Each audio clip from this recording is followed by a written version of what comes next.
نحمده ونصلي على رسوله الكريم أما بعد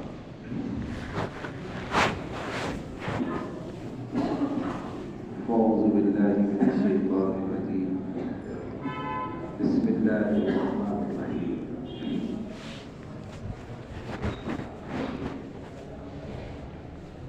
ومن أحسن قولا ممن دعا إلى الله وعمل صالحا وقال إنني من المسلمين صدق الله مولانا العظيم.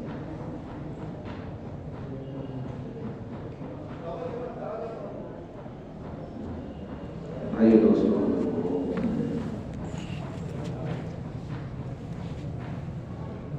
اللہ رب العالمین نے ہم سب کو حضور صلی اللہ علیہ وسلم کی ختم نبوت کے طفیل میں قاری نبوت کی محنت کے لیے قبول فرمایا۔ یہ ہمارا انتخاب من جانب اللہ کی طرف سے ہے۔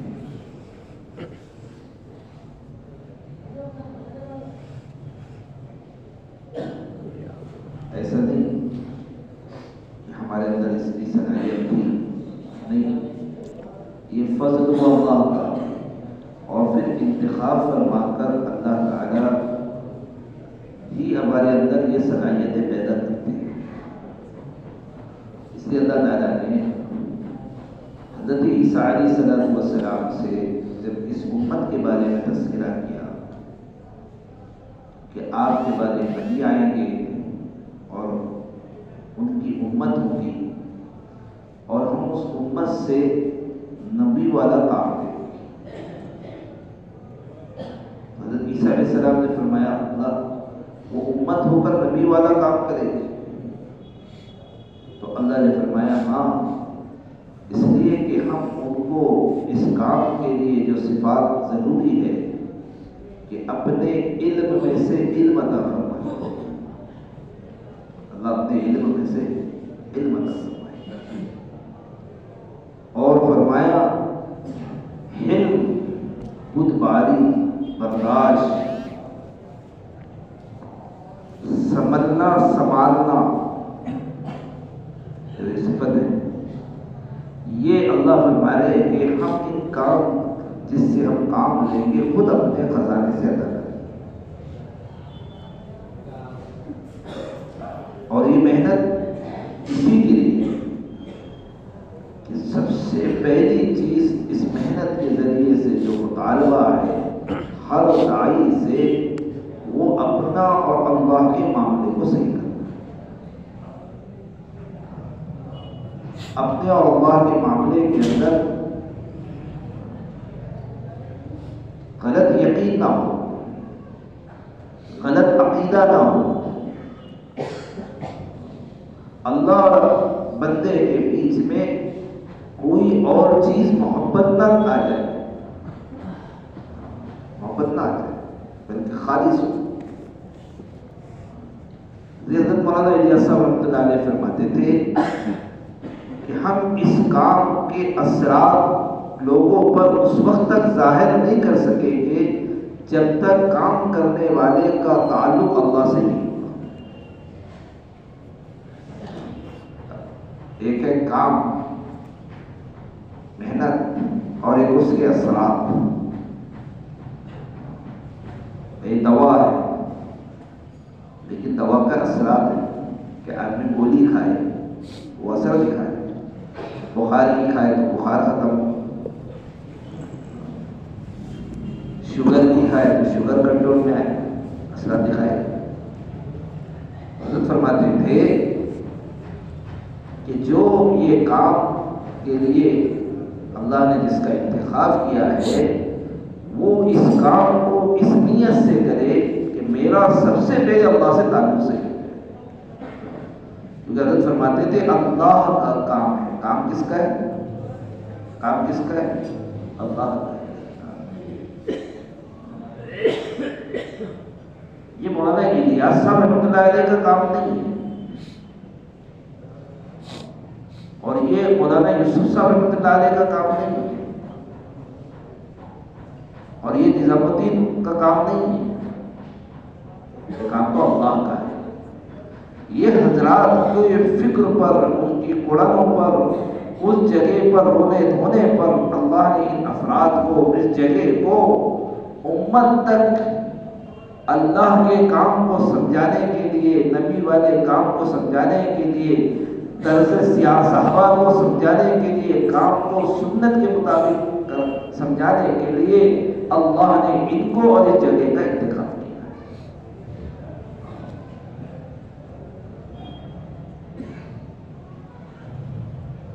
کام تو کس کا ہے؟ اللہ کا۔ حضرت فرماتے تھے اللہ کا کام اللہ کے تعلق کے بغیر نہیں ہو سکتا ہے، اللہ کے تعلق کے بغیر نہیں ہو سکتا ہے، مخلوق کا نہیں۔ اس لیے ذکر ہے نا، ذکر تو مخلوق کا ذکر نہیں، ذکر کس کا ہوتا؟ اس لیے ذکر کی تسبیح جو ہے، ذکر کی تسبیح میں لا الہ الا اللہ ہے، لا الہ الا اللہ ہے، ذکر میں محمد رسول اللہ نہیں، سمجھ گئے؟ وہ اہل اللہ، اہل مشائخ تسبیح کے دوران میں کسی کو 20 مرتبہ کے بعد، کسی کو 25 مرتبہ کے بعد، کسی کو 50 مرتبہ کہتے ہیں کہ لا الہ الا اللہ کے ذکر کے بیچ میں 20 مرتبہ کے بعد محمد رسول اللہ پڑھو، لیکن اکثر ذکر کس کا ہے؟ اللہ کا ہے، مخلوق کا ذکر نہیں۔ کہ اتنا اللہ کا ذکر ہو اور اس کا اتنا تذکرہ ہو کہ تمہاری نظر مخلوق سے ہٹ کر خالق پر چل جائے، خالق پر چل جائے۔ وہ بولتے ہیں نظر چکی دور گھٹنا گھٹی، کہ آدمی اگر تھوڑی دیر اللہ سے نظر کو ہٹا دے اور اللہ اپنی مدد اور رحمت کو روک لے تو بے بس ہو جاتا، بے بس ہو جاتا۔ اور اللہ نے اپنے تعلق میں، اپنی محبت میں، اپنے یقین میں، اپنے بارے میں، عقیدے میں کسی کی شرکت کو پسند نہیں کیا ہے، کسی کی شرکت کو اللہ نے پسند نہیں کیا، خالص اور مخلصین لہ الدین، کہ اللہ کہتے ہیں خالص چاہیے ہم کو، خالص چاہیے۔ مثال نہیں قرآن کریم میں کہ تم دیکھو کہ تمہارے سامنے تمہارا جانور چارہ کھا رہا ہے اور وہ چارہ میدے میں جا رہا ہے، اور اسی چارے سے ایک ہی میدے میں ہم 3 چیزیں بنا رہے ہیں۔ ایک اس کی ضرورت کے لیے جسم میں خون کی ہے تو خون بن رہا اس چارے سے، جانور کو خون کی ضرورت ہے طاقت کے لیے، اور ایک اسی چارے سے ہم دودھ بنا رہے ہیں جو انسانوں کی ضرورت کے سامان، اور بچے ہوئے چیز سے فضلہ یعنی گوبر بنا رہے ہیں، اللہ فرماتا ہے۔ لیکن ایک ہی میدے میں ہم تینوں چیزوں کو ایک ہی چارے سے بنا رہے ہیں، لیکن کیسے خالص دودھ کو نکال رہے ہیں کہ نہ کبھی دودھ کے اندر خون کا چھینٹا نظر آتا، نہ گوبر کی بدبو نظر آتی، اللہ سے مثال ہے۔ تو ہم بھی چاہ رہے ہیں کہ ایسی ہمارے عقیدے میں، ہماری یقین میں، ہماری محبت میں خالق چاہیے، خالق چاہیے، ملاوٹ نہیں چاہیے۔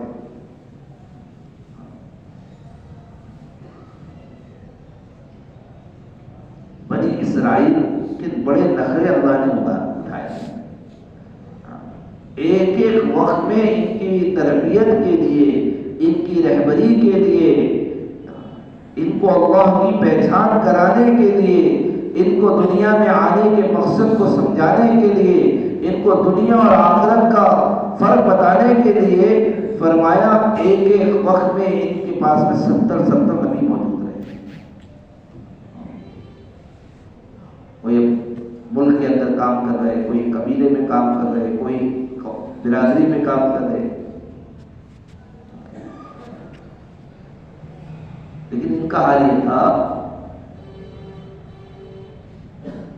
کہ ادھر موسیٰ علیہ السلام کے سامنے کچھ ہوتے اور فرعون کے محکمے کے سامنے کچھ ہوتے.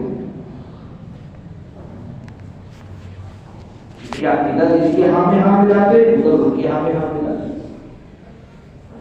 اور مطالعہ کیا وَمُخْلِصِينَ لَهُ الدِّينَ، خالص سے. تو اللہ نے کہا موسیٰ علیہ السلام سے کہ ان کو جمع کرو، سب کو جمع کرو اور ان سے پوچھو کیا مسئلہ ہے. تو سب نے کہا موسیٰ علیہ السلام سے یہ بات تو یہ صحیح ہے، جیسے ہمارا بات تو یہ صحیح ہے جو آپ کہہ رہے ہیں، لیکن جو ہے نا، لیکن پورا نظام تو ظاہر میں فرعون کا پھیلا ہوا ہے، حکومت کا مالک وہ ہے، دریاؤں کا بہاؤ کا قبضہ اس کے اوپر ہے، وہ جس کو کھیتی میں پانی کا چاہے دے، حکومت کا نظام اس کے پاس، غلے کا نظام اس کے پاس. جیسے ہم ظاہر سے متاثر ایسے ہو کہ بھائی کرتے تو اللہ ہے، لیکن مگر کھیتی کے بغیر، دکان کے بغیر جو چیزیں تشکیل میں رکاوٹیں بنتی ہیں، کرنے میں رکاوٹیں بنتی ہیں، اطاعت میں رکاوٹیں بنتی ہیں، اللہ کے اوامر کے پورا کرنے میں رکاوٹ بنتی ہے، بلکہ جب بندہ ان چیزوں کو رکاوٹ بناتا ہے تو حضرت موسیٰ رحمۃ اللہ علیہ کے بیانات میں ہے کہ جب یہ چیزیں خدا کے امر کو پورا کرنے میں، خدا کی طرف سے ملی ہوئی ذمہ داری کے پورا کرنے میں رکاوٹ بنتی ہے تو یہی چیزیں بندے کو گناہ کی طرف لے جاتی ہیں. آدمی رکتا ہی نہیں بلکہ گناہ کی طرف چلے جاتا ہے. اور جب وہ چیز آدمی اس چیز کے ذریعے سے خدا کی نافرمانی اور گناہ کر لیتا ہے تو وہی چیز اس کی بربادی کا بھی ذریعہ بن جاتی ہے، کیونکہ گناہ بربادی کی طرف نہیں جاتا ہے، نیکی آبادی کی طرف نہیں جاتی ہے، نیکی کامیابی کی طرف لے جاتی ہے، گناہ ناکامیابی کی طرف لے جاتا ہے. گناہ سے آدمی اللہ سے دور ہوتا ہے اور نیکی سے آدمی اللہ کے قریب ہوتا ہے، اللہ کے قریب ہوتا ہے.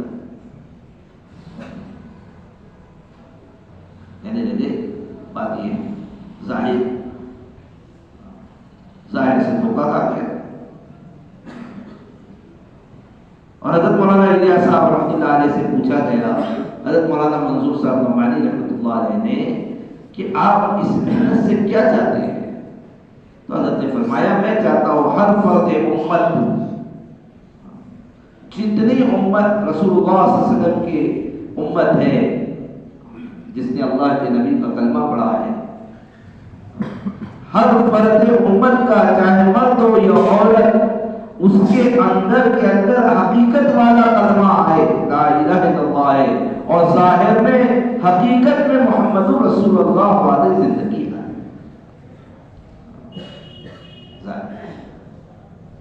اندر لا الہ الا اللہ اور باہر زندگی کی گزارنے میں محمد رسول اللہ. یہ اصل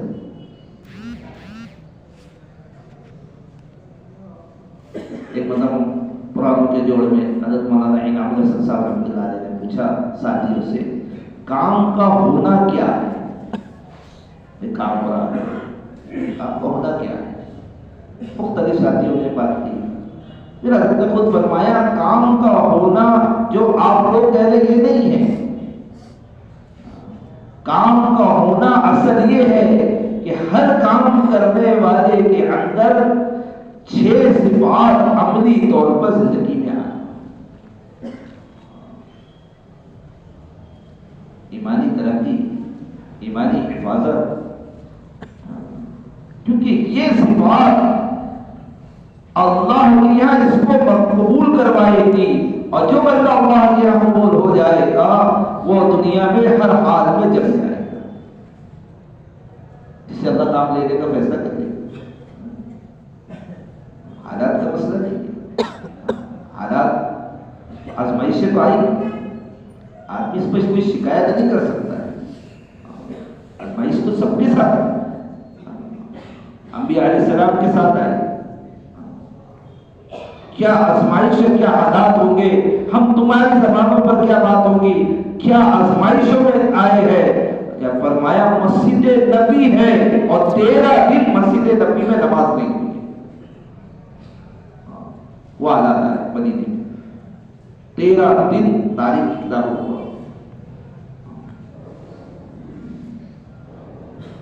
جب یزید نے حملہ کیا مدینے کے اوپر، یا حضرت حسین کے بارے میں نہیں کہ مدینے والوں نے بیعت نہیں کیا، اس پر جب حملہ کیا ہے، جیسے ایٹم بم مارا جاتا ہے، اوپن کے ذریعے سے آگ کے گولے پھینکے گئے مدینے کے اوپر.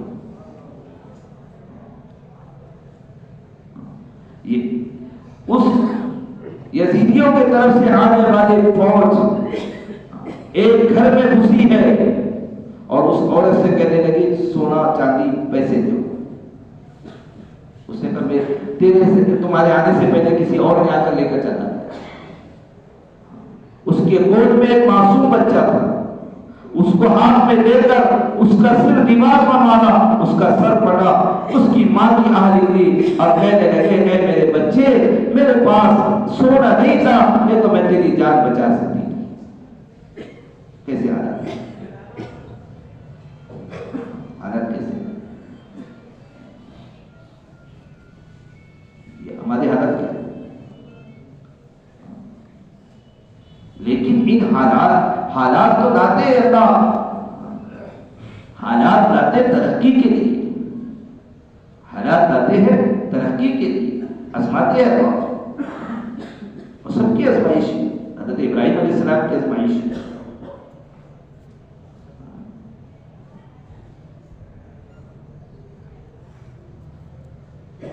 فرشتوں نے کہا کہ تم ان کو خلیل کہتے ہیں، تو کہا تم اس کی آزمائش کرنا چاہتے ہیں. تو ایک فرشتہ زمین پر اترے اور انہوں نے بڑی اچھی انداز میں اللہ کی تعریف کی. سبحان ذی الملک والملکوت، سبحان ذی العزت والعظمت والہیبت، وہ پوری تعریف کی اللہ کی. ابراہیم علیہ السلام بے چین ہو گئے، کون ہے جس نے میرے اللہ کی اتنی اچھی تعریف کی؟ آپ تو جنگل میں اپنے جانوروں کو چروا دیں گے، تو کہنے لگے تو اور سنا دے.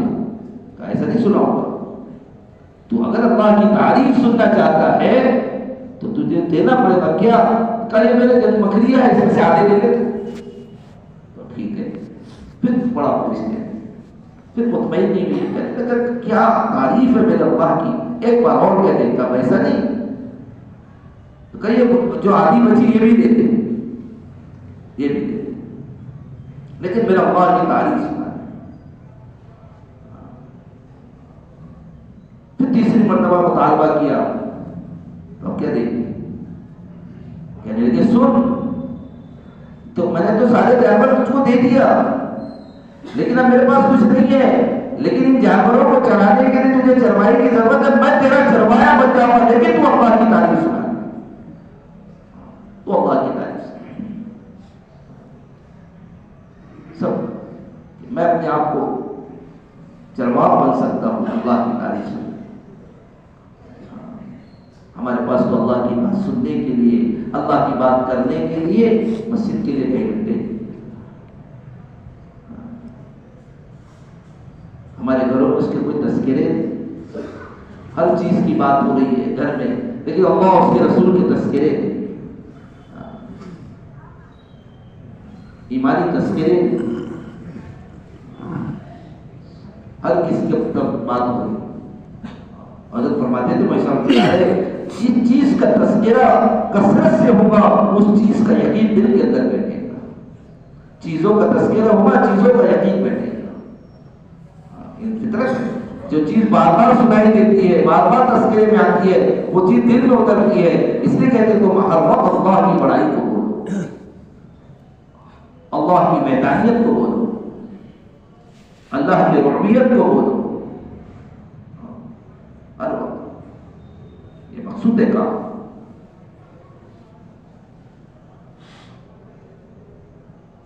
تو اللہ تعالیٰ کے انہوں نے کہا کہ بات تمہاری ہے لیکن ظاہر میں سب فرعون کا. تو اللہ نے موسیٰ علیہ السلام سے کہا ارے انہوں نے ابھی اللہ کو سمجھا ہی کہ ظاہر میں آ کر تم دھوکہ کھا گئے. حضرت موسیٰ علیہ السلام سے کہا پتھر پر آسا مارو. تو آپ کے آسے سے اللہ نے معجزے کے طور پر پتھر کو پھاڑا. وہ پتھر کی چٹائی پھٹی اور پھر اس میں ایک پتھر کا چھوٹا کا پھر اس کو مارو وہ پھٹی. اس کے اندر ایک پرندہ اور پرندے کی چونچ کے اندر ہرا گھاس. پوری دنیا کی سائنس یہ کہہ رہی ہے کہ ہر جاندار چاہے جانور ہو یا انسان اس کی زندگی کی حیات کے لیے ہوا کی ضرورت ہے, پانی کی ضرورت ہے اور سورج کی کرنوں کی ضرورت ہے. آدمی کی اس کے بغیر اس کی حیات نہیں رہ سکتی. اب بتاؤ ایک پتھر اور اس کے اندر پتھر کے اندر کون سی ہوا آ رہی اور کون سا سورج آ رہا اور کون سا پانی آ رہا. اور کسی چیز کو تر و تازہ رکھنے کے لیے یہ چیزوں کی ضرورت ہے, پانی کی, ہوا کی, سورج کی, چاہے درخت کو یا پھل کو. لیکن وہ ہرا گھاس اللہ کے سمجھا رہے ارے تم نے کس کا کلمہ پڑھا ہے. وہ ایسا خالق کا نہیں کہا, ایسا تمہارا خالق نہیں ہے, ایسا تمہارا مالک نہیں کہ تم کو پیدا کرنے کے لیے تمہارے ماں باپ کا محتاج ہے. وہ تو پیدا کرنے پر آئے تو آدم علیہ السلام کو بغیر باپ باپ کے پیدا کر دیا. وہ پیدا کرنے پر آئے تو حضرت عیسیٰ علیہ السلام کو بغیر باپ کے پیدا کر دیا. اور پیدا کرنے پر آئے تو بے جان پتھر سے اللہ نے جاندار حضرت صالح علیہ السلام کی اٹھنی کو پیدا کر دیا. واللہ اس لیے دعوت کی محنت کرنے والوں کے لیے سب سے بنیادی صفت اپنے اللہ سے اپنے تعلق کو صحیح کرنا.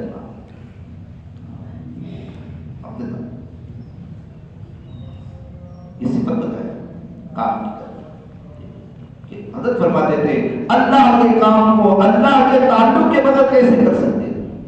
ارے بھائی یہ پارٹی کا کام کر رہے ہیں, مجھ سے کوئی تعلق ہی نہیں اس سے. وہ پارٹی کا میں کام کر سکوں.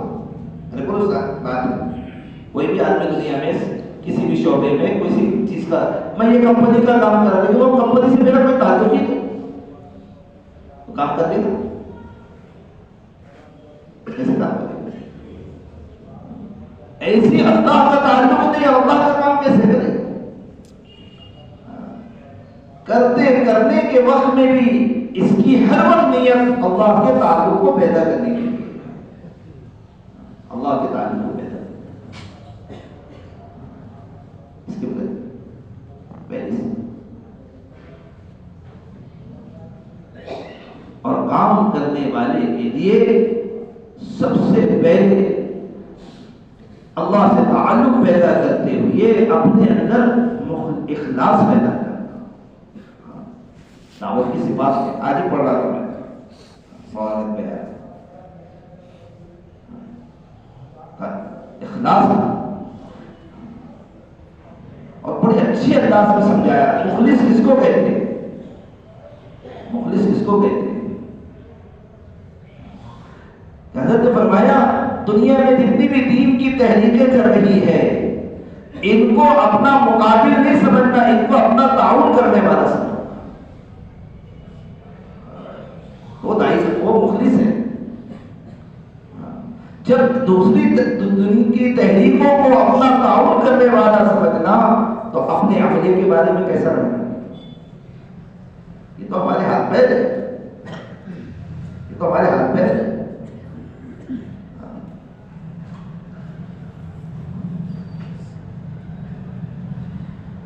کا اختلاف کی وجہ بنیادی وجہ تو ہے, اختلاف کی بنیادی وجہ تو ہوتی ہے. ایک تو بنیاد پہلے شروع میں اختلاف کا ذریعہ حسد کی بنیاد پر ہوتا ہے. اور پہلا گناہ آسمانوں پر بھی جو ہوا وہ حسد کی وجہ سے ہوا، اور زمین پر بھی جو گناہ ہوا وہ حسد کی وجہ سے ہوا۔ آسمانوں میں شیطان نے اللہ کا انکار کیا، حکم کا انکار کیا حسد کی وجہ سے۔ انسان سے حسد ہو، اللہ نے حکم کہا کہ تم سے ڈرو، کہنے لگا نہیں انا خیر منہ، میں حسد یہ میں تو آگ سے بنا ہوا، یہ تو مٹی سے بنا ہے، آگ کی صفت تو بلندی کی طرف جانے کی ہے، اور مٹی کی صفت تو ہمیشہ پستی کی طرف آنے کی ہے۔ مٹی کو کتنا بھی اوپر لے جاؤ تو کہاں جاتی؟ نیچے آتی، اور آگ، لیکن اس نے صرف ظاہر کو دیکھا، اس نے دھوکہ کھایا، حقائق کو نہیں پڑھا کہ مٹی کی حقیقت کیا ہے، آگ کی حقیقت کیا ہے۔ یہ محنت حقائق کی طرف لے جانے کا، حقائق سے واقف ہوتا کہ مٹی کی حقیقت یہ ہے وہ اونچائی سے نیچے آنے والی، لیکن اللہ نے اس کے اندر وہ تاثیر حقیقت رکھی ہے کہ مٹی کی امین ہوتی ہے، خیانت والی نہیں ہوتی۔ زمین میں کوئی بھی چیز ڈالو تو کیا کرتی؟ سنے ہو گے ہم نے سفینہ برسوں پہلے، 100 صدیوں پہلے رکھا ہوا سفینہ بھی محفوظ رہتا تھا۔ کسان اپنے بچوں کے پیٹ کی آنکھ کو کاٹ کر بیج لا کر زمین میں ڈالتا، زمین امانت کے طور پر اس کو واپس کر، مٹی کی صفت بدل۔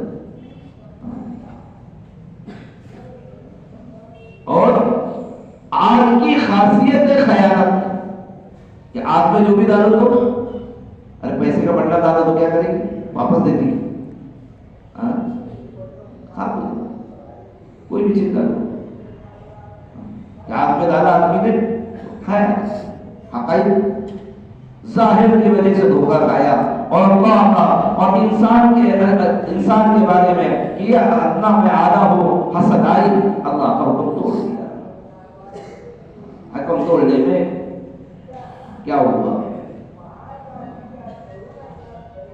کہ اتنا قریب رہنے والا مردود ہو گیا، مردود گلے میں توق ڈال دیا گیا، اور قیامت تک کے لیے زندگی مانگا دے دی گئی، لیکن مردودیت کا توق قیامت تک اس کے گلے میں۔ اور اتنا ہی نہیں کہا کہ یہی نہیں مردود ہے، جو اس کی مانے گا اور جو اس کے پیچھے چلے گا وہ بھی مردود ہو جائے۔ جیسے یہ ہم سے دور ہو گیا، اس کے ماننے والے بھی ہم سے دور ہو جائے، وہ دور ہو جائے۔ حسد، اور زمین میں پہلا قتل جو ہوا آدم علیہ السلام کے بیٹوں، تو کہہ پر وہ حسدی کی تو بنیاد پر ہوا۔ حضرت کے بیان میں پورا تفصیل دکھا بیان ہے کہ اختلاف کی بنیادی وجہ حسد ہے۔ بنیادی وجہ کیا ہے؟ حسد۔ لیکن اس کا علاج بھی بتایا حضرت، اگر حسد کی بیماری کسی کے اندر آ جائے تو اس بیماری سے کیسے بچے؟ کیونکہ صحابہ کے زندگی سیرت کو اٹھا کر دیکھو، وہاں پر حسد نہیں ملے گی کہ اللہ کے نبی صلی اللہ علیہ وسلم کی مجلس لگی ہے، ایک آدمی وضو کا پانی جس کے اوپر اعضاء سے ٹپک رہا ہے، اپنے جوتے اتار کر جہاں رکھنے کی جگہ دیکھے وہ مجلس کی طرف، اللہ کے نبی فرما رہے ہیں اگر کسی کو جنتی دیکھنا ہے تو یہ آتا ہے، ایک دن کا 2 دن کا کسی بتا۔ ایک صحابی نے کہا کہ اس کا کون سا عمل ہے جس کو دنیا میں اس کو جنتی کہا جا رہا ہے؟ ان کے گھر گئے کہ میں اپنے گھر سے کچھ معاملہ کی وجہ سے گھر سے نکل کر میں آپ کے رہنا چاہتا ہوں۔ مقصود یہ تھا کہ ان کے انفرادی اعمال، رات کے اعمال، ساری چیزیں دن میں جیسے یہ رہتے تھے وہی رہے، رات میں تو عشاء کی نماز کے بعد سوئے تو سیدھا فجر میں اٹھے، سیدھا فجر میں اٹھے۔ پہلے دن دیکھا، دوسرے دن، تیسرے دن جب تو رخصتی کے وقت پوچھا کہ مسئلہ وہ دیکھا، میں تو یہ دیکھنے آیا تھا کہ آپ کو اللہ کے نبی نے جنتی کہا تو آپ کے کیا اعمال ہیں، دیکھنا چاہ رہے ہیں۔ کائے کی وجہ سے تو حضرت نے لکھا ہے کہ حسد سے بچنے کے لیے جو چیز جس سے حسد ہے اور اللہ نے جو چیز جس کو دی ہے اللہ سے اس کی بڑھوتری کی دعا اس کے لیے کی جائے. جب آپ اللہ سے اس کے لیے بڑھوتری کرے گا تو دل میں سے نکلے گی کہ نہیں نکلے. اور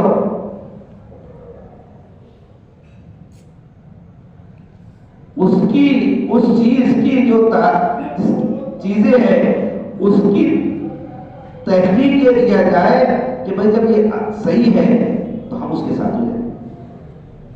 ہم اس کے ساتھ ان صفات کو اپنے طرح تو آپ نے تو انہوں نے کہا بھائی ٹھیک ہے اعمال تو یہ ہے جو تم نے میں نے دیکھا، لیکن ایک بات یہ ہے کہ دو چیزیں میرے اندر یہ ہے، ہو سکتا ہے اس کو اللہ نے ذریعہ بنایا ہوا میری زندگی کا فرمایا ایک تو میرے دل میں کسی مسلمان کے بارے میں برائی نہیں ہے، حسد نہیں ہے، کسی کی برائی نہیں، میرے لیے سب کا دل صاف.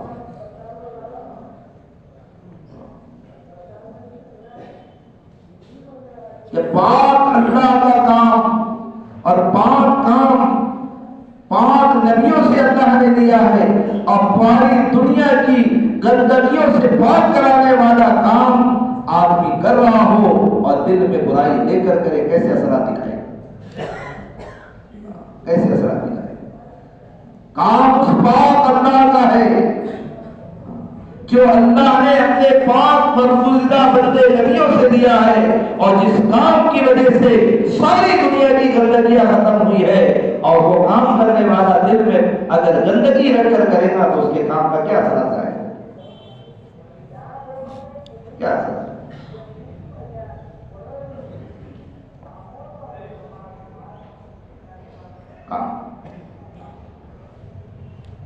میرا دل سب کی صاف ہے.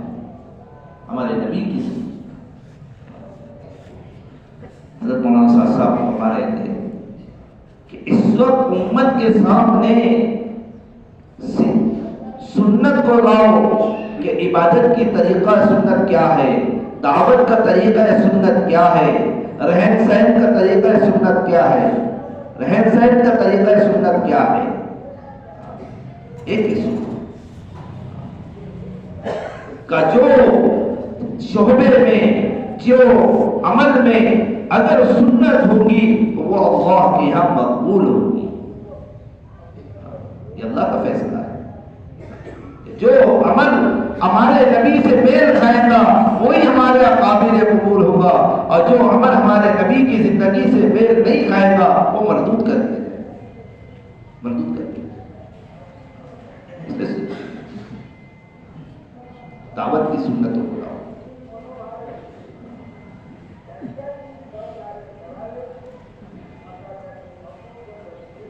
ایسی نہیں. حضرت عمر رضی اللہ تعالی عنہ جس پر ذمہ داری ڈالتے ہیں خلیفہ، جس کو گورنر بناتے ہیں تو 4 شرائط ہے، ان کی 4 شرائط رکھتے ہیں کہ گورنر کے لیے شرط ہے کہ اپنا مکان کو سادہ بنائے، اپنا لباس سادہ پہنے، اپنا کھانا سادہ رہے، اور اپنے آپ کو اتنا سادہ رکھے کہ ہر عامی آدمی بھی اس سے مل سکے، نہیں تو خواص پوزیشن نہ بنائے.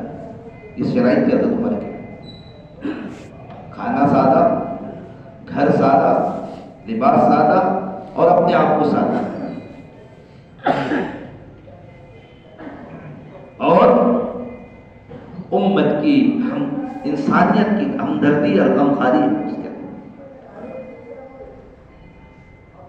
ابھی ملیشیا میں جوڑ ہوا پورے دنیا کا 90 ملک آئے تھے. ہم ابھی نظام الدین گئے تھے اس اجتماع کی تاریخوں کے بارے میں، تو مفتی یعقوب صاحب سلونی ہمارے ساتھی دلی سے ناگپور سفر میں تھے، وہ خود ملیشیا میں تھے، تو پوری کارگزاری سنائی ملیشیا کی. 90 ملک آئے. کتنے ملک؟ 90. اور سب کی کیونکہ 3 سال جو زمانہ تھا وہ جمع نہیں ہو پائے تھے تو کارگزاریاں ہوئی.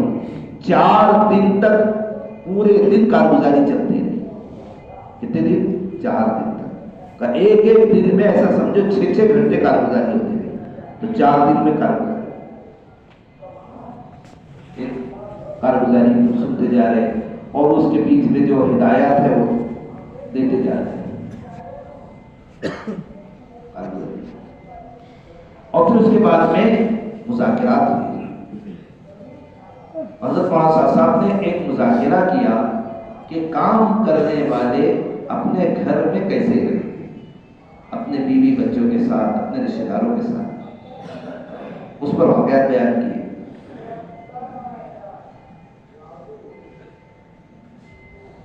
کہ ایک آدمی کے بارے میں حضرت عمر رضی اللہ تعالیٰ نے کہا کہ اس کو اس علاقے کا گورنر بنانا ہے، اور کہا تم جب جاؤ گے تو اس سے خط لے کے چلے جانا. اس کے نام سے خط بھی لکھ دیا اور وہ خط لینے کے لیے آئے. اتنے میں حضرت عمر رضی اللہ تعالیٰ کے گھر سے کوئی بچہ آئے. آپ نے اس بچے سے پیار کرنے لگے. تو کہنے لگے امیر المومنین کہ اتنے بڑے کام کو چھوڑ کر آپ ایک بچے کے پیار میں لگتے، مشکل ہو. اب ایک مومن نے کہا کہ تم اپنے بچوں سے پیار نہیں کرتے، ہم نہیں کرتے. حضرت عمر رضی اللہ تعالیٰ نے فرمایا تو تم گورنر کے لائق بھی نہیں. اور وہیں ان کے سامنے چٹھی کو پھاڑ دیا، وہ خط کو پھاڑ دیا. جو اپنے بچوں کے ساتھ رحم نہیں کر سکتا، پیار نہیں کر سکتا، وہ امت کو کیسے پیار کرے؟ امت کو کیسے پیار؟ میں تو بولتا کہ سگا بھائی سے سال بھر جو بات نہ کرے وہ امت میں دین کیا زندہ کرے گا؟ کہ عید بقرعید کو بھی ملنے تیار ہے اور کسی معاملے میں کیسے اس کی تبلیغ کے اثرات کیسے پڑے کہ ساری دنیا کو جوڑنے کا کام کر رہا ہو اور یہ اپنے بھائی سے نہ جوڑے، یہ اپنے بھائی سے نہ جوڑے. حضرت مولانا عمر صاحب رحمۃ اللہ علیہ کہتے تھے تم مخلوق کے ساتھ اپنے معاملے کو صحیح کر لو، تمہارا خالق کے ساتھ بھی معاملہ صحیح ہو جائے.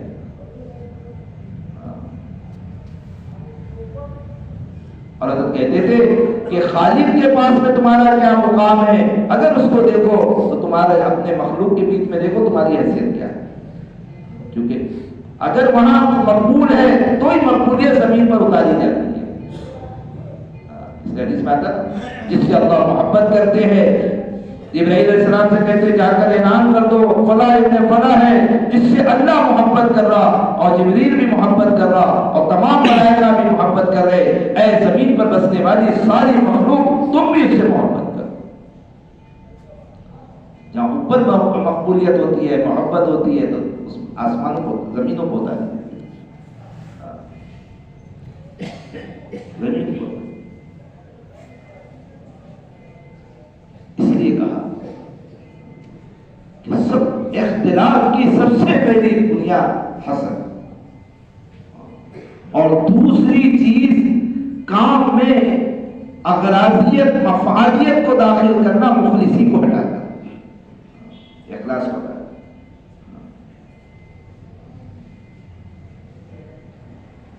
نہیں بلکہ اللہ کے لیے. حضرت عمر رضی اللہ تعالیٰ کے زمانے میں ایک ملک فتح ہوا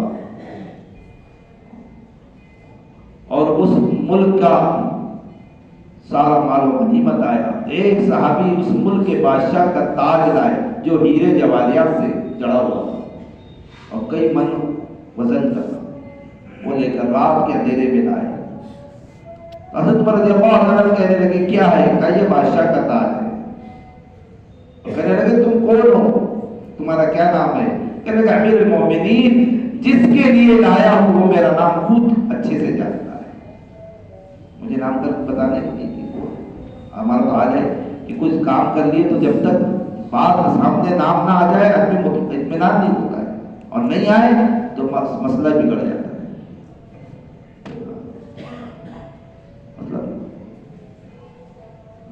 مولانا قاسم صاحب نانوتی رحمۃ اللہ علیہ جن کو بانی دیوبند کہتے ہیں، جن کو بانی دیوبند کہتے ہیں، اتنی بڑی علم کا جہاں سے دنیا میں پورے دنیا میں چشمہ پھوٹا ہے، ہزاروں علماء فقہاء جہاں سے اللہ نے پیدا کیا ہو،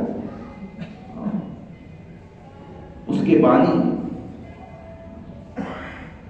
کہنے لگے اگر علم کی ذمہ داری نہ ہوتی تو قاسم ایسی گمنامی میں زندگی گزارتا کہ قاسم کو ڈھونڈنے سے بھی نہیں مل پاتا، اپنے آپ کو چھپا دیتا کہ لوگ اگر قاسم کو ڈھونڈے تو ڈھونڈ کر بھی نہیں مل پاتا کا اخلاص۔ اور دعوت کی داعی کی دوسری صفت ہے، کیونکہ اخلاص ہی ایمان ہے اور ایمان ہی اخلاص ہے، کیونکہ اخلاص ہے نا تو مخلوق کے لیے آیا، اور مخلوق کے لیے آنا ہی، مخلوق کو داخل کرنا ہی ایمان کے خلاف ہے، ایمان کے خلاف۔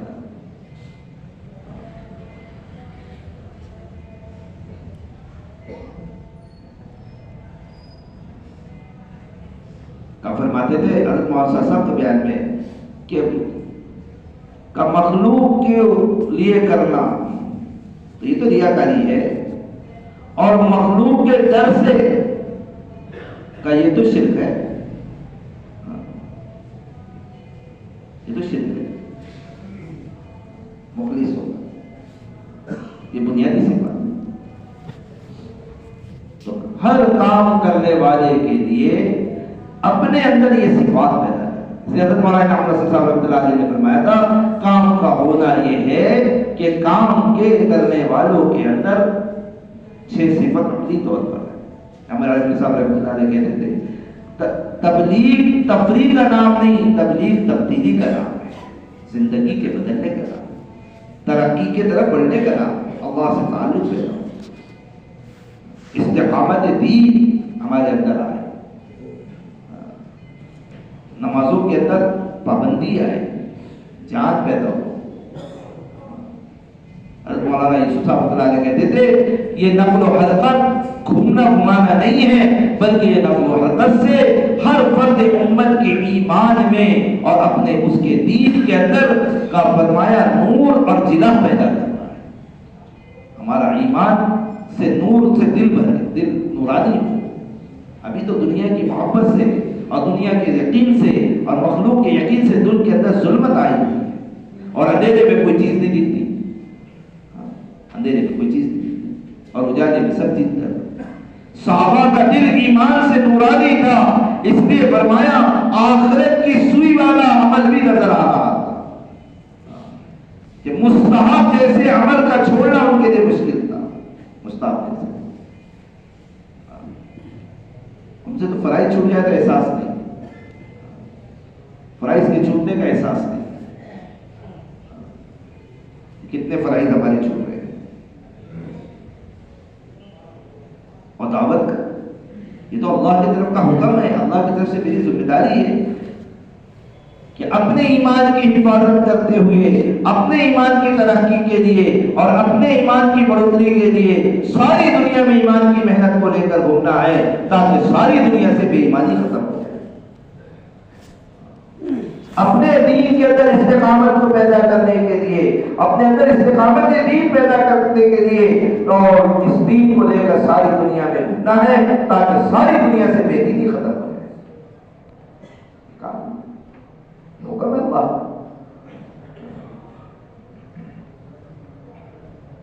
حضرت یحییٰ علیہ السلام ترمذی شریف کی روایت ہے، حضرت یحییٰ علیہ السلام سے اللہ نے کہا کہ تم اپنی قوم کو جمع کرو بیت المقدس میں، اور بیت المقدس میں جمع کر کر اسے پائے بات بھی کرو کہ ایک ہی اللہ کے ساتھ کسی کو شریک نہ کرائے، دوسرا نماز پڑھے، رمضان کے روزے رکھے، زکات دے، اور اللہ کا ذکر کرے۔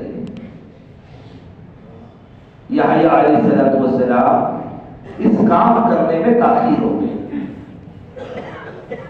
جیسے ہمارے تاخیر ہو گئی۔ حضرت عیسیٰ علیہ السلام بھی رشتے میں آپ کے بھانجے ہوتے تھے، حضرت عیسیٰ علیہ السلام نے کہا کہ آپ یہ اللہ کے پیغام کے پہنچانے میں تاخیر کر رہے ہیں، تو کیا میں کروں یہ کام؟ کیا کہا کہ یہ میں کام کر دوں؟ حضرت یحییٰ علیہ السلام نے فرمایا کہ اگر میرے کو اللہ کا حکم ہوا اور میں نے نہیں کیا تو نے کر دیا تو مجھے ڈر ہے کہ زمین پھٹ کر میں زمین میں نہ لگ جاؤں. وہ نبی ہے، اللہ کا حکم ہے. ہر ایک بندے سے اللہ کا حکم ہے کہ اے بندے، تیری سب سے بڑی جہالت یہ ہوگی کہ تم مجھ کو نہیں پہچانے گا، اور سب سے بڑا علم والا اس کو کہا جائے گا جو اللہ کو پہچاننے والا.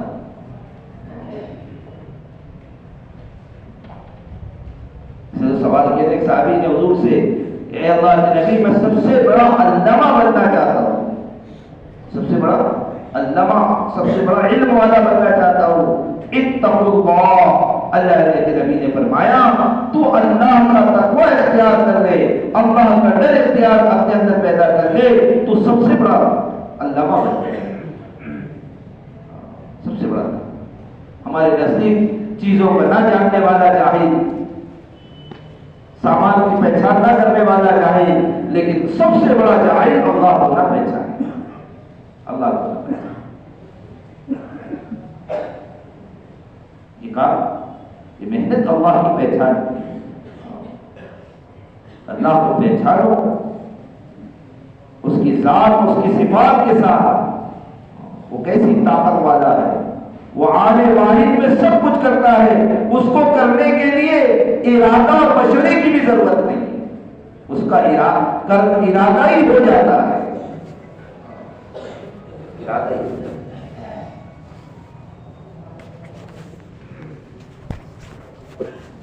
اس کو یہ مقصود ہے اسلام کے اپنے اندر سے بات، عبادات میں کمالات پیدا کرنا، ایمان میں کمالات پیدا کرنا. ہماری نمازیں کمال والی بن جائے. نماز کا کمال یہ ہے، نماز کا کمال یہ ہے کہ فرمایا نماز کا کمال یہ ہے کہ نماز پڑھنے والے سے برا حال. نماز کا کمال یہ ہے. اگر نماز پڑھنے والا گناہ کر رہا ہے تو ابھی نمازی اپنے نماز میں کمال تک نہیں پہنچا ہے، ابھی نمازی اپنے نماز میں کمال تک نہیں پہنچا ہے. نماز کا کمال یہ ہے. مولانا الیاس صاحب رحمۃ اللہ علیہ فرماتے تھے جس کی جتنی اچھی نماز اس کی اتنی اچھی زندگی.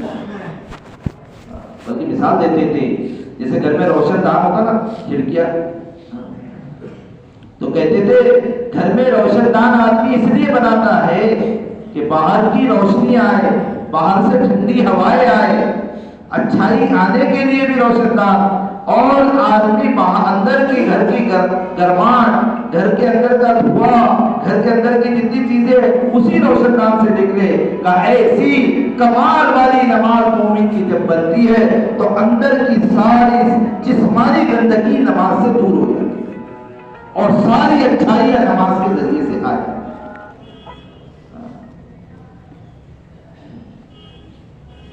ایسی نہیں کہا اللہ کے نبی صلی اللہ علیہ وسلم نے کہ اے علی تم ان کو لے جا رہے تو صحیح غلام کو، لیکن ان کو نہیں مارنا کیونکہ یہ نمازی ہے، یہ نمازی ہے، کیونکہ یہ برائی سے بچنے والا ہے، اچھائی کا کرنے والا ہے، اور ایسے آدمی کو نہیں مارنا کیونکہ تمہارا اس کو مارنا اللہ کو ناراض کرنا ہے، اللہ کو ناراض کرنا. یہ ہماری محنت نماز کے اندر کمال پیدا کرتے.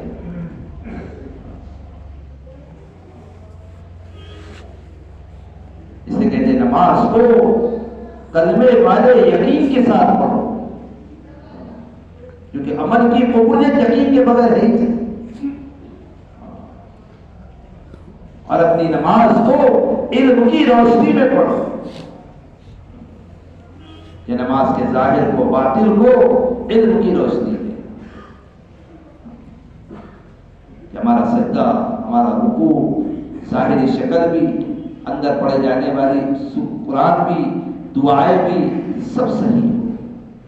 یہاں تک کہ ہمارے نماز کے اندر فرمایا اسرار کمالات کے اندر تو نماز کے اندر جسم کے اعضاؤں کے حرکات کا بھی اثر پڑتا ہے. اس لیے اللہ کے نبی صلی اللہ علیہ وسلم نے فرمایا جو نماز میں اگر داڑھی سے کھیل رہا ہے سمجھو اس کے دل میں خشوع نہیں ہے. اس کا یہ عمل بتا رہا ہے کہ اس کی نماز میں بھی کمال نہیں، خشوع والی نماز نہیں بیٹھ سکتا. اس کے دل میں خشوع ہوتا تو اس کے ظاہر میں سکون ہوتا. اگر ظاہر میں کہ نماز میں گڑبڑ ہے تو اس کے اندر سکون نہیں ہے، خشوع نہیں.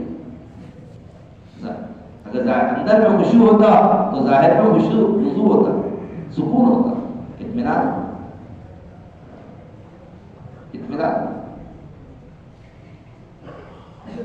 نماز کو کمال والی نماز حضرت کے بیانات میں ہے کہ کمال والی نماز اس کو ہے حاصل ہو گئی جس جو نمازی سے نماز کے ذریعے سے گناہ چھوٹ گئے.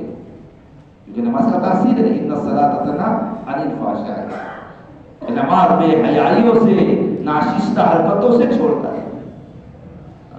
تو وہ صحابی کہنے لگے کہ میرا ایک عمل یہ ہے کہ میرے دل میں کسی کی برائی نہیں ہے، اور دوسرا عمل یہ ہے نہ میں بولنے میں نہ کرنے میں نہ کسی مجلس میں شریک ہونے میں فرمایا لایانی میں داخل نہیں ہوتا.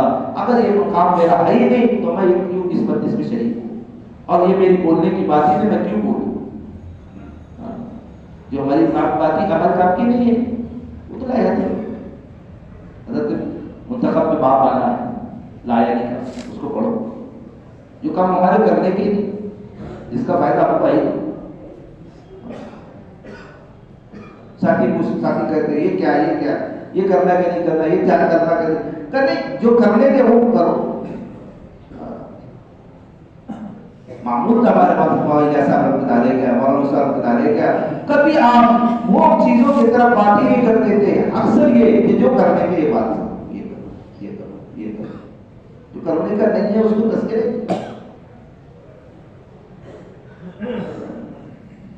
اس کا تفسیر مولانا زبیر صاحب رحمۃ اللہ علیہ اکثر کہتے تھے کرنے کے کاموں میں لگ جاؤ گے تو نہیں کرنے کے کاموں سے بچ جاؤ، اور نہیں کرنے کے کاموں میں کرنے والے کاموں سے رک جاؤ گے تو نہیں کرنے. کیونکہ فرماتے تھے حضرت مولانا انعام الحسن صاحب رحمۃ اللہ علیہ میں دنیا کا اجتماع ہوا تھا، بارش ہوگی رات میں، تو فجر کی نماز کے بعد میں تھوڑی دیر بتیس ہوئی، پھر فوراً حضرت دعا کی آ گئے. بارش میں لوگ پورے گیلے ہو گئے، بستر گیلے ہو گئے، اور ٹرکوں سے چپل چھوڑ کر آئے تھے. ہم نے سنا ہوگا بہت سارے لوگ اس میں ہوں گے. تو حضرت مولانا انعام الحسن صاحب رحمۃ اللہ علیہ نے دعا سے پہلے جو چند باتیں کی تھی اس کی پوری شروعاتی بات یہ کی تھی کہ اللہ نے انسان کی فطرت میں محنت کا رکھا ہے.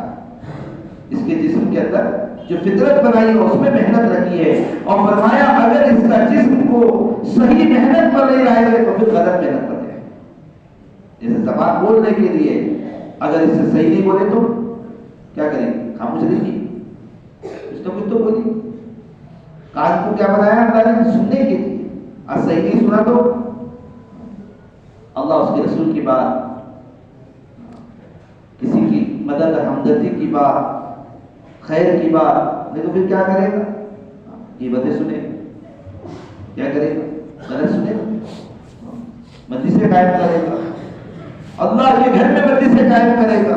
اوہ ساری دنیا کی گندگیوں سے نکل کر بندہ اللہ کے گھر میں آتا، کیونکہ اس پاک اللہ کا گھر ہے جس پاک اللہ کے گھر میں آ کر میں اپنی ساری گندگیوں سے پاک ہونا چاہتا ہوں. بتاؤ کتنا بد نصیب ہوگا وہ کہ اس پاک اللہ کے گھر میں پاک بننے کے لیے لوگ آ رہے ہیں اور میں ناپاک قائم بندی سے قائم کرتا ہوں.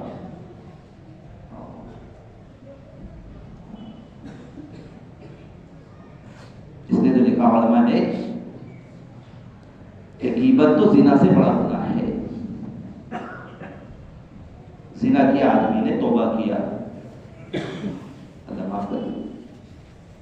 اسلامی حکومت ہے تو اس کی حدود ہے،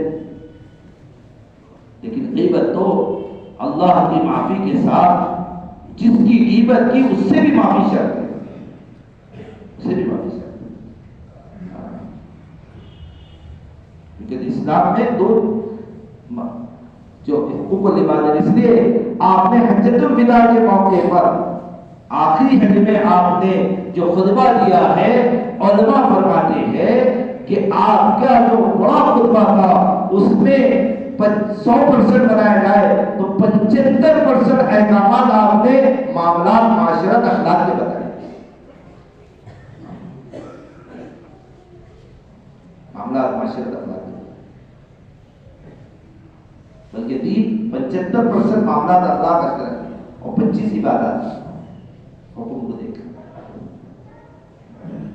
بتایا اللہ نے اس کیا بولا تھا؟ ارے کیا بولا تھا؟ نہیں کہاں سے چھوڑ غیبت بڑا گناہ ہے. ہاں غیبت غیبت کہ غیبت تو، اور علماء نے یہ بھی لکھا ہے کہ غیبت کرنے والے سے بڑا گناہگار غیبت کا سننے والا ہے. کیونکہ تو سنتا نہیں، وہ کرتا ہے، تو ذریعہ بنا اس کو غیبت کرنے. بھائی ہمیں بات ہی کرنا نہیں، ہمیں سننا ہی نہیں، ہم کسی کی برائی سننا ہی نہیں چاہتے. ہمارے نبی کریم صلی اللہ علیہ وسلم اپنے اصحاب سے کہتے کہ تم میرے سامنے کسی کی برائی مت لایا کرو، اس لیے کہ میں نہیں چاہتا کہ اس کی برائی میرے دل میں ہو. جب میں اللہ سے ڈروں تو میرا دل سب کے لیے صاف، سب کے لیے صاف. ہمارے نبی ڈرتے جن کے غلطیوں کے بارے میں اللہ نے کہا کہ تم سے تو غلطی ہوں گی نہیں، اگر ہو بھی گئی تو ہم نے پہلے معاف کر دیا. سورہ فتح میں آپ کی معافی کا اعلان اللہ نے کر دیا، لیکن ڈر رہے.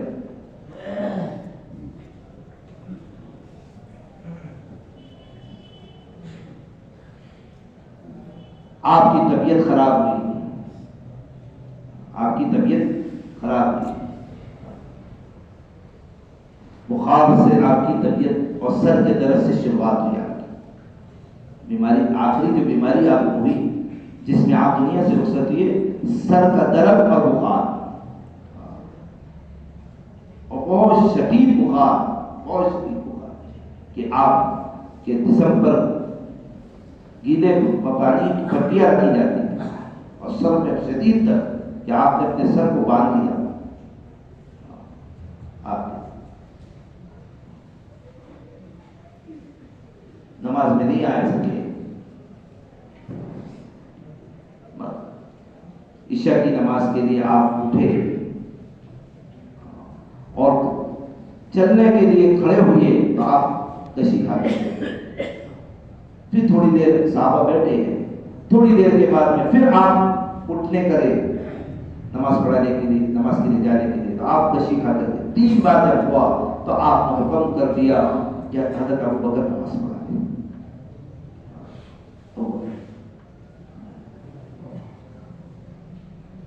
کہنے لگے ام عائشہ رضی اللہ عنہ نے، اے اللہ کے نبی، میرے والد نرم دل آدمی ہے اور آپ کی جگہ کو خالی دیکھ کر ان کے لیے ہمت مسئلہ بن جائے گا مصلی پر نماز پڑھانے کے لیے، عمر پڑھا لے تو زیادہ مناسب ہے.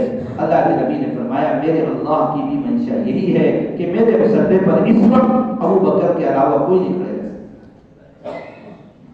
اللہ انتخاب اللہ کی طرف سے ہوتا ہے، انتخاب اللہ کی طرف سے.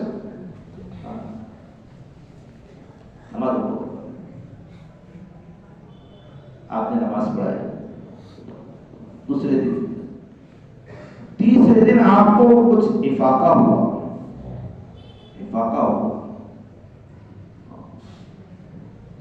تو آپ ظہر کی نماز کے بعد ممبر پر تشریف لائے اور کہنے لگے بھائیو، میں اب تم کوئی 7 دنوں سے ساتھ میں رہے، ہو سکتا میری زبان سے کوئی بات تمہارے لیے دل دکھانے والی ہو گئی ہو، یا کوئی مجھ پر کسی کا کوئی حق میرے پر باقی ہو. میں چاہتا ہوں کہ دنیا میں معاملہ صحیح ہو جائے، میں آخر کے حساب میں دینے سے ڈرتا ہوں.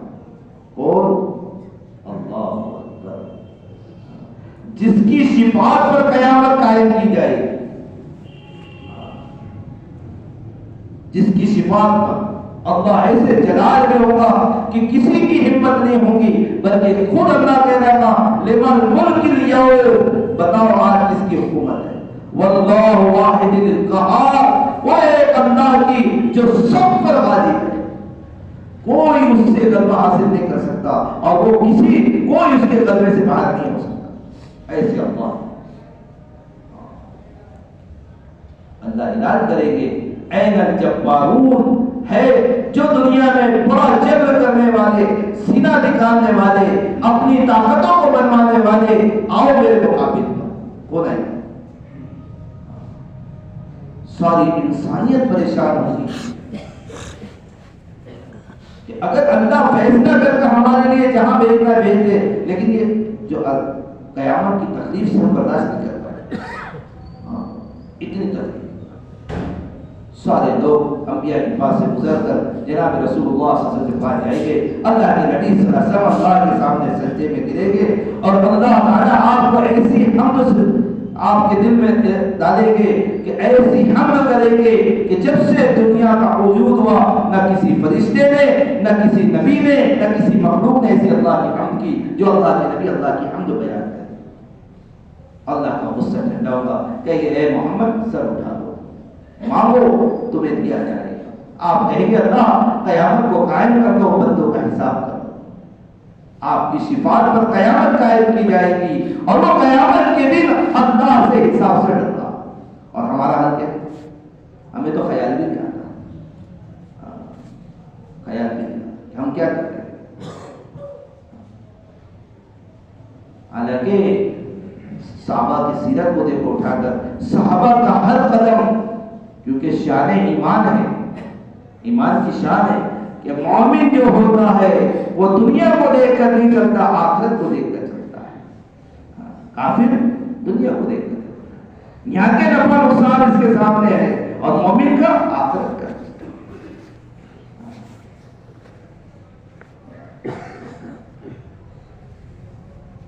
آپ نے حجۃ الوداع میں سود کی حرمت آ گئی، سود کی حرمت آ گئی تو آپ کے چچا کا مال لوگوں پر قرضہ تھا، اس وقت آپ نے کہا میں نے میرے چچا کا سود معاف کر دیا، میرے چچا کا۔ حضرت عباس رضی اللہ تعالیٰ نے کہا میرا بھتیجے نے کیا کوئی نہیں، میں تو اصل کو بھی معاف کر دینے کا، اس لیے کہ میرا آخرت کا مسئلہ ہے۔ ہم تو اپنے بھائی کو ایک والی زمین دینے کو تیار ہیں، اس پر جھگڑا اور خاندانی جھگڑا، باپ جب مر رہا ہے تو بچوں کو وصیت کر کے جا رہا ہے، اللہ معاف کرے۔ کائے کا جھگڑا دھونے کا جھگڑا، کائے کا جھگڑا گھر کی دیوار کا جھگڑا، آخرت کے لیے حضرت شعیب رومی رضی اللہ تعالیٰ عنہ مکے سے ہجرت کر کر مدینے کے لیے نکلے ہیں ایمان کی حفاظت کے لیے، تو کافروں نے پیچھا کیا، کافروں نے پیچھا کیا تو انہوں نے پہاڑ پر چڑھ کر تیر نکالا، اور دیکھو تم سب میں تیر سب سے زیادہ چلانے والا ہوں، یہ بات طے ہے، جب تک میرے پاس ایک بھی تیر ہے تو میرے قریب نہیں آ سکتے، لیکن تمہارا مقصود اگر مال و دولت ہے تو مکے میں نے باندیاں بھی چھوڑی اور مال بھی وہ لے لو، لیکن مجھے جانے دو اپنے ایمان کی حفاظت کے،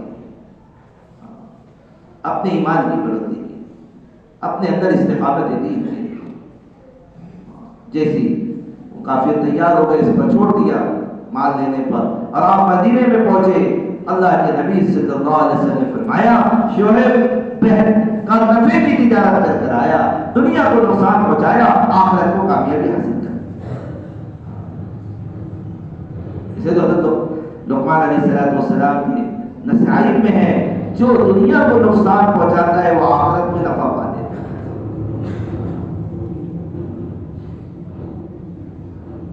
لوگ اللہ کو ناراض کر دیتے مخلوق کو راضی کرنے کے لیے، حالانکہ اللہ اگر ناراض ہو جائے تو اللہ کو مخلوق کو بھی ناراض کر دے۔ ارے بادشاہ ناراض ہو تو اس کی رعایا کیا کرے گی؟ اس سے پوچھ لے، ارے بولو، جب اللہ ناراض، اور جو دنیا میں اللہ کو خوش کرنے کے لیے ظاہر میں مخلوق کو ناراض کرتا ہے تو وہ راضی ہو جائے تو سب کو راضی کر دے، سب کو راضی، سب کو یہ کہا۔ تو ملیشیا کے اندر اجتماع ہوا، سارے ملک 90 ملک جمع ہوئے، کارگزاری آئی، تقاضے آئے، جماعتوں کے تقاضے۔ تو تقاضے کیسے؟ کہا تمہارے ملک میں کتنی جماعتیں چل سکتی ہیں؟ کہا 3، کوئی 5۔ کہا کیوں؟ کہا ہمارے پاس 5 جگہ مقامات ہیں جٹ ہے آسو کا، لیکن کہا آپ کے یہاں کتنے لوگ رہتے ہیں؟ 10 لاکھ ہیں مسلمان، 10 لاکھ کی آبادی ہے، 15 لاکھ کی ہے۔ تو کہا 3 جماعتیں 15 لاکھ کے اندر کب تک محنت کریں؟ اور یہ 3 جماعتیں اگر لیں گے تو 15 لاکھ تک دعوت کب تک پہنچے؟ تو فرمایا ہماری جماعتیں ٹھیے اور ٹھہرنے اور سہولیتوں کی بنیاد پر نہ ڈالی جائے بلکہ لوگوں کی دینداری کے بنیاد پر ڈالی جائے، کتنا عملہ ہے اور کتنی محنت کی ضرورت ہے۔ پھر ملکوں نے کہا کہ ہمارے یہاں 20 جماعتیں ڈالو، تو پھر وہیں تقاضا ڈالا ہے، کون سا ملک جب ملک میں 20 جماعتیں ڈالے گا؟ وہیں طے ہوگی۔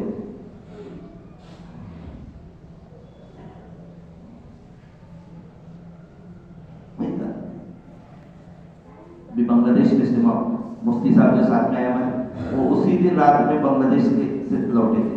پرانوں کا جوڑ، ایک جوڑ ہوتا پرانوں کا اور ایک عمومی جوڑ ہوتا جنوری میں، 100 لاکھ کے قریب لوگ جڑے اور 500 جماعتیں بیرون کی گئی، 5 ماہ کتنی؟ 500 اور 112 جماعتیں 2 ماہ مستورات کی بنی اور 800 کے قریب یا اس سے تھوڑی زائد میں 4 ماہ چلنے کی جماعت، یعنی تقریباً 1300-1400 جماعتیں اللہ کے راستے۔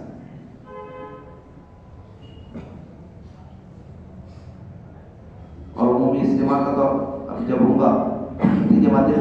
ہزاروں سے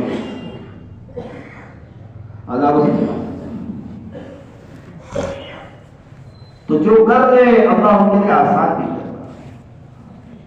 جو کر رہے ہیں، کیونکہ کرنے والے بھی تمہارے ہمارے جیسے ارے الگ الگ مخلوق ہے، جو ان کے بھی بال بچے ہیں، سب ہے، لیکن وہ چاہ لیتے ہیں تو اللہ بھی چاہ لیتا ہے، کیونکہ اللہ کا معاملہ بندے کے گمان کے ساتھ ہے، بندہ کہتا کرنا ہے تو اللہ بھی کہتے ہیں ہم نے تجھے آسان کر دیا۔ ایک مرتبہ ایک صاحب سے ملاقات ہوئی ہمارے شہر میں، کہتے ہیں کہ تم ابھی آتے جاتے ادھر جاتے اس میں جاتے، اور ہم تو اپنے شہر چھوڑ کر بندیرا بھی جانے کے لیے مشکلات ہوتی ہیں۔ ہم نے کہا تم نے چاہا نہیں، اگر تم بھی چاہے تو تم کو بھی آسان کر دے، جو چاہ لیتا ہے اللہ اس کے آسان، کیونکہ اللہ کہتے تو قدم اٹھا تو صحیح، ارادہ تو کر، ہم پہنچا دیں، تو نیت تو کر، تو ہمت تو کر۔ اور ہمت اور طاقت کیوں نہیں پیدا ہوئی؟ اس کی وجہ ہے کہ آج یقین کمزور ہے، چیزوں کا یقین آ گیا، دنیا کا یقین آ گیا، مال کا یقین آ گیا۔ جیسا آدمی کہتا ہے اس کے بغیر نہیں ہو سکتا ہے، آدمی سب چیز اس کے لیے چھوڑ دے رہا۔ اگر آدمی کا یقین ہو کہ نہ دنیا نہ آخرت بغیر ایمان کے بن سکتی ہے، تو صحابہ نے سب کچھ ایمان کے لیے چھوڑ دیا۔ اس تک سودا ہوا کہ حضرت سمیہ سے جب ابو جہل نے کہا تو زندگی جاتی ایمان کے بول کو بدل دے، کہا زندگی دے سکتی ہوں، ایمان کے بول بھی نہیں بدل سکتی۔ ایمان سب چھوڑ دیا تھا، ایمان جیسے آج ہم دنیا کے لیے سب چھوڑ دے۔ گشت پہ چلنا مشکل ہے، لیکن کاروبار میں دوڑتے ہوئے نظر آتا ہے، کھیت میں دوڑتے ہوئے نظر آتا ہے۔ ارے نا گشت کے لیے طاقت نہیں آ رہی اور کھیت میں کیسی طاقت آ رہی ہے؟ حالانکہ طاقت کا معاملہ تیرے ہاتھ میں ہے نہیں، تو نے اس طرح یقین کی بنیاد پر قدم اور ہمت کی ہے، مدد تو اللہ نے کی ہے۔ اگر وہ دین کے لیے کر لیتا تو اللہ تجھ کو اس حالت میں بھی دین کے لیے پورے حالت میں ہوگا۔ اور صحابہ نے جو ہمتیں کی تو کوئی چیز ان کے لیے آزاد نہیں، کوئی چیز نہیں، بیماری نہیں، جوانی نہیں، بڑھاپا نہیں، غریبی نہیں، عہدہ نہیں، مالداری نہیں. ہماری تمہاری مالداری کیا ہے؟ عبد الرحمن بن عوف حضور کہہ رہے ہیں میرے امت کے غنی لوگوں میں سے، میری امت کے غنی لوگ. جب دنیا سے گئے 10,000 گھوڑے اونٹ ان کی طرفے میں تھی اور اتنا سونا کہ وارثوں کو تقسیم کرنے کے لیے کاٹا گیا تو کاٹنے والوں کے ہاتھوں میں چھا گیا. ہمارا تمہارے مال کی کیا حیثیت ہے؟ لیکن بتاؤ کوئی ایسا قصبہ جس میں نبی کے قصبے میں حضرت ابو عبد الرحمن بن عوف ساتھ میں نہیں تھے. دین کے تقاضے بھی پورے اور عبادت میں بھی پورے. شورا کی جماعت کے آدمی تھے، 10 عشرہ مبشرہ میں تھے اور شورا کی جماعت کی. حضرت عمر رضی اللہ عنہ فوراً کہتے تھے کہ یہ ان کو بلاؤ مشرے. اپنے وصال کے وقت میں کہا تھا کہ میرے بعد امیر بنانے میں یہ شورا کی جماعت ہے. کتنا بڑا مقام ہے. غریب اللہ کیسی غربت تھی، لیکن غربت رکاوٹ نہیں، نہ دعوت میں نہ عبادت. کیونکہ طاقت قوت اور ہمت اللہ دیتے ہیں لیکن بندے کو عزم کرنا. آج اگر ہم عزم کر لیں تو کیا مشکل ہے کولہاپور سے ہر گھر سے ایک آدمی اللہ کے راستے میں جائے؟ ارے بولو مشکل ہے؟ ارے مشکل ہے. ہم سمجھتے نہیں ہوتا، اللہ کے تھوڑی مسئلہ. ایک آدمی نے بیرون کی تشکیل کیا پڑوس میں تو لوگ کہنے لگے کہ یہ تو چنا بیچتا ہے. کیا کہتا؟ یہ کیسے جائے گا؟ بھائی صاحب کہنے لگے کہ یہ چنا بیچتا ہے، اس کا رب تھوڑی چنا بیچتا، اس کی طرف کے لیے تھوڑی ضرورت ہے. وہ تو جس کو چاہے اور جب چاہے جس سے چاہے. اگر فضیل بن عیاض رحمۃ اللہ علیہ کو ہدایت دینا چاہتے ہیں تو لڑکی کو تہجد میں اٹھا دیتے ہیں کہ یہ تو چوری کرنے کے لیے ڈاکہ ڈالنے کے لیے گئے، ڈاکوؤں کے سردار ہے اور لڑکی تہجد میں کھڑے رہ کر نماز پڑھ رہی ہے اور قرآن کی آیت پڑھ رہی ہے کہ کیا مسلمانوں کے لیے وقت نہیں آ گیا کہ ان کے دل اللہ کے ڈر سے اللہ کے سے ڈر جائے. الم یعن الذین آمنوا ولیعلم. تو یہ تو عالمی جانتے تھے اور دل کو چوٹ لگی کا نہیں آ گیا ہوا کہ اب اللہ سے ڈر جائے اور نکل گئے باہر اور ساری توبت کر لی. اور فرمایا جو ڈاکوؤں کے سردار تھے وہ ولیوں کے سردار تھے. ولیوں کے سردار چاروں سلسلے کے شیخ بنے، سہروردی، نقشبندی، قادری، چشتی جن سے بیعت ہوتی ہے، چاروں سلسلے کے ولی پیر بنے. وہ کیسے؟ اللہ کی کوشش. اس لیے میرے دوستوں بزرگوں ہم ہمتیں کریں کیونکہ اجتماع ابھی آپ برابر لوگوں کو کھڑے کرو. ساتھی لوگ تھے کھڑے تھے کل آج کا اجتماع کے تعریف کے لیے کل 7 لوگ آئے اور اجتماع کی تعریف لے کے چلے جائے تو یہ کوئی سی بات نہیں. ایک وفد آئے تاکہ ان کے سامنے اجتماع کی محنت سمجھائے. حضرت نے کہا ہمارا مقصد بھیڑ بھاڑ کو جمع کر کر امت کے پیسے کا صرف کرنا مقصود نہیں ہے، بلکہ فرمایا ان اجتماع کے ذریعے سے ایسی محنت مطلوب ہے کہ جس علاقے میں اجتماع ہو وہ علاقے میں ہر چیز کے اندر تبدیلی آ جائے، ہر دعوت میں عبادت میں ترقی ہو جائے.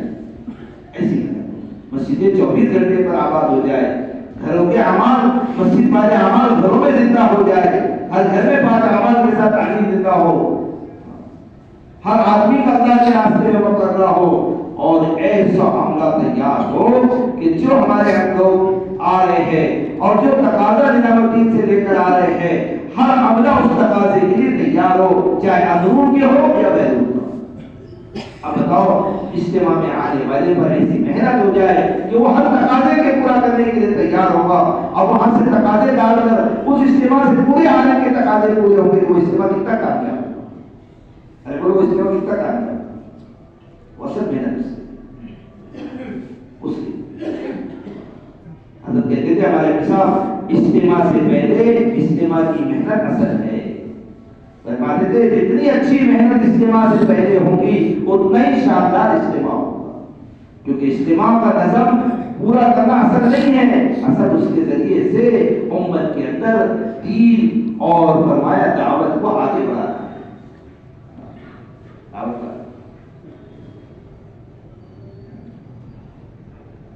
حضرت نے بھوپال کے اجتماع میں ایک مرتبہ پوچھا کہ بھائی بیان کرنے والے ہوتے تو بیان کرنے والے سے کیا مطلب ہے؟ حضرت مولانا ایسا بھی کرتے تھے تو خاموش ہو گئے. پھر مولانا کو جواب دیا کہ بھائی حضرت مولانا الیاس صاحب رحمۃ اللہ علیہ چاہتے تھے بیان کی مجلس کے بعد میں بیان کے ذریعے سے مجمع کے اندر قربانی کا, دین کی محنت کا اور دین کے اوپر چلنے کا جذبہ بڑھ جائے. لیکن آج یہ ہو رہا ہے بجائے یہ جذبے کے بیان کرنے والے کی تعریف بڑھ جائے. اصل تو محنت سے ہمارا تیار تاکہ جو تقاضے آئے ہم تقاضا لے لیں. حضرت فرماتے تھے آنے والا مجمع اجتماع میں چاہے وہ کم ہو یا زیادہ ہو تقاضے کو لے لے, زندگی کے بدلنے کا فیصلہ کر لے کہ وہ اجتماع کامیاب ہے, چاہے وہ اجتماع میں انتظام میں کتنی بھی کمی آئے,